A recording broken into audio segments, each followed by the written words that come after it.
enough to disturb the composure of the entomologist's mind to contemplate the future dimension of a complete catalogue. The conventional view of the time was that each and every species of animal and plant had been individually created by God, and Darwin was no atheist. During the next 3 years, the Beagle sailed around South America and up into the Pacific. 600 miles west of Ecuador, they came to the lonely Galapagos Islands.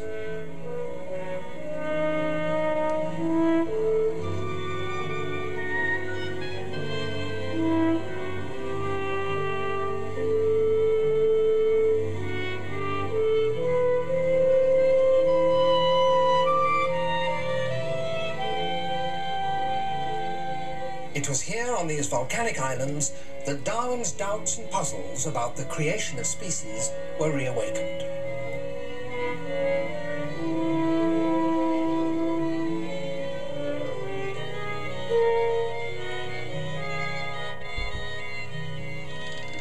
Everywhere, Darwin found creatures that bore a general resemblance to those that he had seen on the mainland. But nearly all was slightly different.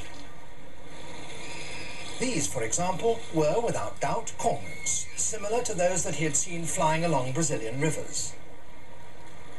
But here in the Galapagos, their wings were so small and with such stunted feathers that the birds had lost their powers of flight.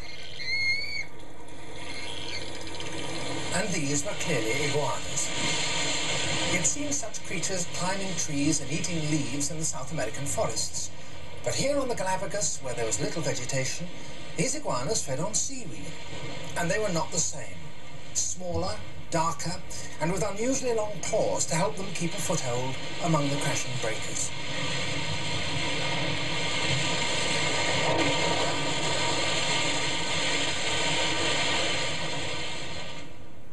The Galapagos Islands got their name from the herds of tortoises that live on them, which sailors for centuries had slaughtered for food.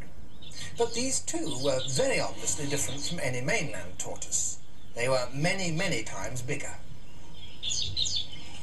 The English vice-governor of the islands told Darwin that he could tell without difficulty which island a particular tortoise came from by its shape.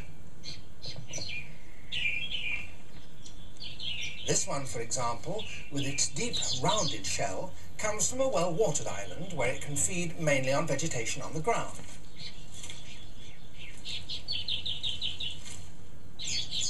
This one, on the other hand, has a peak to the front of its shell that enables it to stretch its long neck upwards.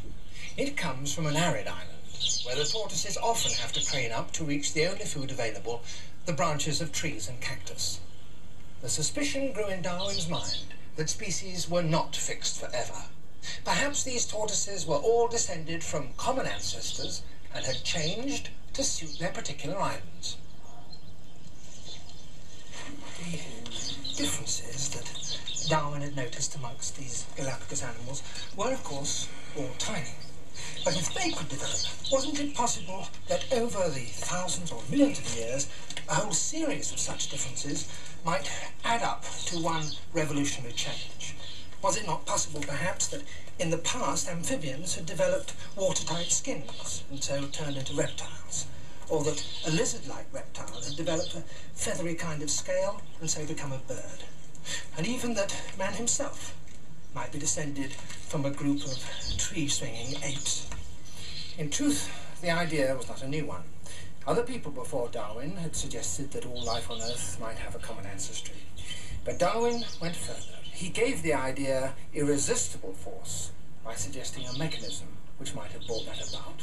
He called the mechanism natural selection.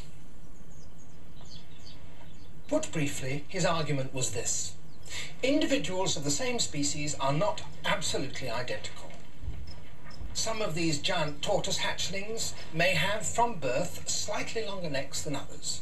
In times of drought, they will be able to reach leaves and live, while the shorter-necked ones die.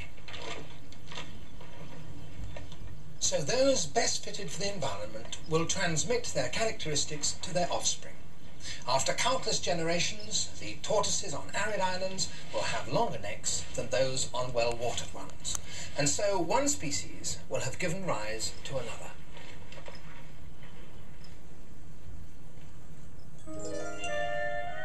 In this video, we will take a close look at